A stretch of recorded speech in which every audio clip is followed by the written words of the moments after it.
for the fifth time. This is where the audience gets upset sometimes because you don't answer questions. No matter what you say, you're not going to convince me to vote for fucking Trump. So whatever. By the way, whatever way you want to pose the question. By the way, I'm not going to say you got me, Pat. FYI. That's when you lose people, brother. Why? That's when you lose people. Because I'm not willing to say, all right. Patrick Bet-David had to go after his co-host, Adam, which he often has to do. And this one's brutal, man. And this is why I like Patrick Bet-David so much. You know, even if it's someone who's close friends with him, he's going to go after them and call them out for their BS whenever they're spewing BS. And this is definitely one of those times here on the PBD podcast and the Value Trim YouTube channel where Patrick Bet-David has to shut down and absolutely demolish his co-host, Adam, for these ridiculous statements. Let's get right into it.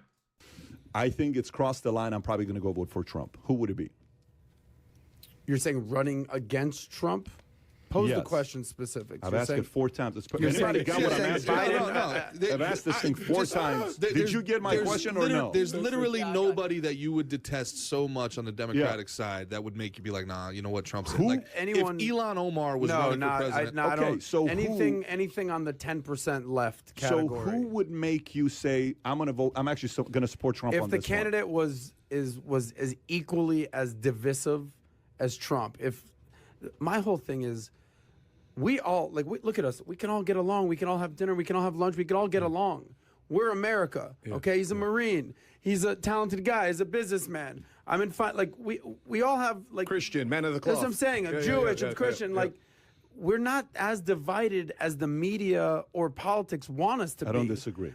Like, what we need in this country is someone who says... So let me go back to the question. Can't we all just sit down and have a basic...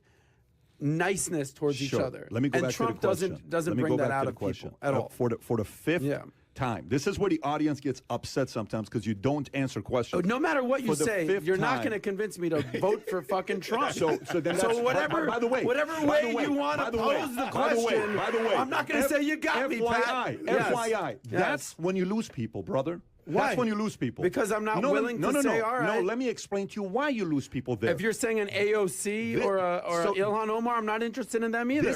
This is where your argument loses because you lose credibility. Because I'm not willing to succumb to Trump. If you ask me a question and you say a guy like an Alex Jones is the face of the right, and I got a Biden on the other side, I'm probably going to say, I have no clue what this guy's going to do. Yeah. I'm going to have to consider that vote. But to you, it's hard to have logic to say, here's what would make me say I'm going to go this way. Because even right now, I'll give you an idea. Kodak Blue the other day tweets out, I don't know if you... That's facts there from Patrick Bet-David 100%. And that is why people don't like Adam at times. And this is just like a straight up leftist take, right? Like, why are people voting for someone based on how they make them feel? It should just be who is the better president of the United States.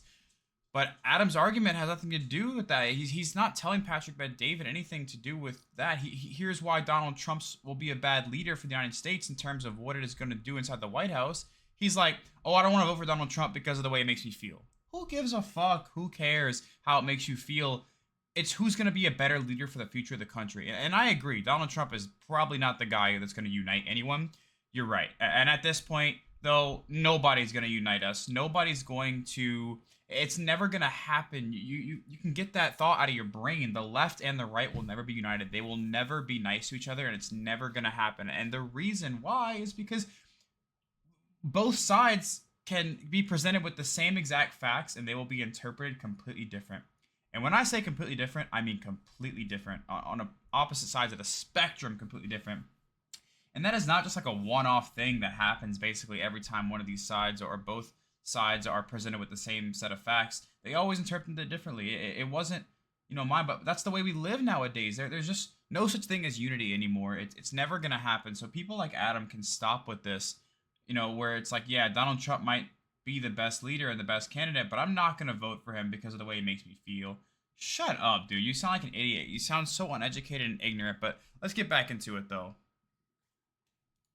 Kodak Blue's, Kodak Black? Kodak Black, Kodak Blue. Kodak Black said... From down here, Pompano. Yeah, he just tweets out the other day. Did you see the tweet? Here's what Kodak said the other day. He said, it's not coming up. Come on, Kai. Oh, sorry about that. Okay, Kodak Black sends a tweet, and he says, You guys want to, it's not working for you? You got to be kidding me, buddy. It's just the basic By the thing way, I I'm just just curious, tweeted Adam, how much of your decision-making process goes with, percentage-wise, goes with voting for policy versus the person? I'm just curious. That's exactly where my next question was going.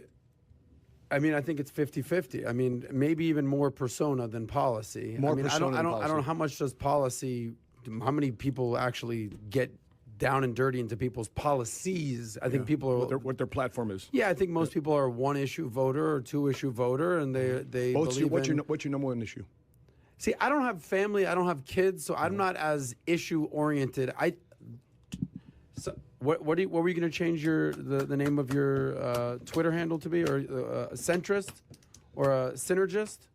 Synergist, yeah. That's what this country needs. It's so That's much. not the question, though. But that's, that's not the the question. point. But that's not the question, though. What? This is the guy that's saying we need a synergist. That's what I'm saying. Okay, the story is not the So story. we keep doubling down on Trump, doubling down No, on Trump. it's Imagine not- if we had Trump Who- president again. let me- Imagine we don't have Trump president again. Yeah. We have someone that actually the entire country actually likes, whether it's on the left or the right. Then there can't be a reasonable conversation with you. Why can't there be a reasonable Because I just conversation? asked you a reasonable question and you can't give a reasonable. It's been 8 minutes. I'm moving the story. I'm going to go to you. So It's never gonna happen. It's just not possible to have someone run for president that everyone likes, and when it's just not gonna happen. Like there could be someone who everyone likes. He could be a fence rider, but the opposite of love is not hate; it's indifference. And if you're a fence rider and everyone likes you, you don't take a position or anything, then nobody's gonna truly like you and love you enough to vote for you. There's just no such thing as having a presidential candidate that everyone likes. It's not gonna happen.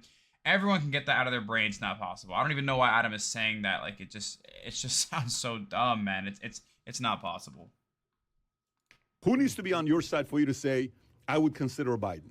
Biden actually was probably my third or fourth choice out of the Democratic primary. I'm much happier that Biden got in. I thought that for sure that they were going to try to shove Kamala Harris down her throat.